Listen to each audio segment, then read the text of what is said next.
Hi, my name is Wojtowicz and I'm a member of the NiCE development team at Oak Ridge National Lab. The last couple of months I've devoted a lot of time to improving integration for moose-based products in NiCE. This includes Bison, Marmot, Relapse 7, and Raven, so I just want to take this opportunity to show you a little bit of what I've been working on this summer.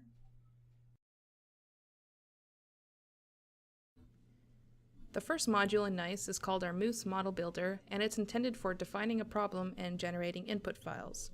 We offer two methods of getting started with this utility. You can construct an input file from scratch, or you can actually import an already existing input file to modify. For the purpose of this video, we'll just go ahead and import a file I prepared ahead of time, thanks to the magic of internet television. Once the data is loaded up, first thing we need to do is specify which Moose application we're tailoring our input file for. In this example, we'll choose Bison from the drop-down menu, and now we should have a complete structure of Bison-specific blocks available to us here in the tree view.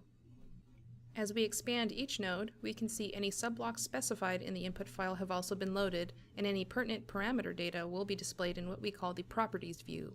It's here in the Properties view we can also edit our parameters.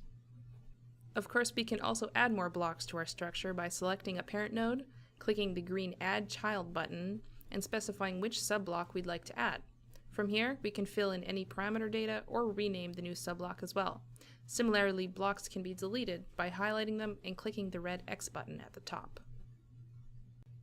Lastly, for the special case of hard path blocks with types like the executioner block, the Properties view contains a drop-down menu which will allow you to easily toggle between the different types.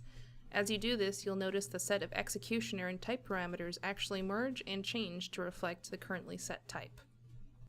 Now, you might be wondering what's going on in this big empty space here on the right-hand side.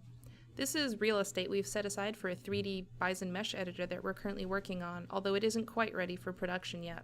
So in the future, you can expect to be seeing 3D meshes of rod structures in this spot.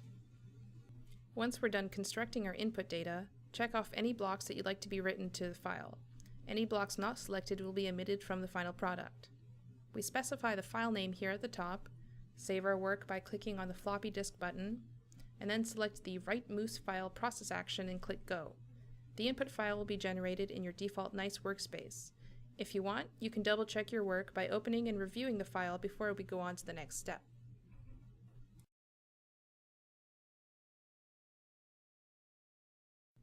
The second part of our Moose integration into NiCE is called the Moose Launcher, and is designed for specifying any input files pertinent to our problem and executing the actual simulation either on a local or remote machine. We first must specify once again which Moose-based product we're working with and immediately apply our selection by saving our workbench. Doing so will allow us to specify any additional input files that are needed for the particular problem. In this case, Bison is requiring us to also specify mesh, power history, and peaking factor files, which we've placed in our default NiCE workspace ahead of time.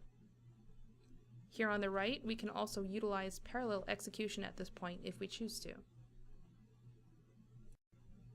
And lastly, specify the machine you'd like to push the job to.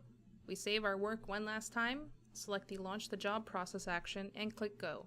Your simulation will now begin executing on your destination machine. Depending on your system's configuration, you might also be prompted for credentials at this point. I hope you've enjoyed learning a little bit of what we've been working on this summer at Oak Ridge National Lab. If you have any questions or comments, you can contact us. Our contact information will be at the end of this video. And I just want to say thanks for watching.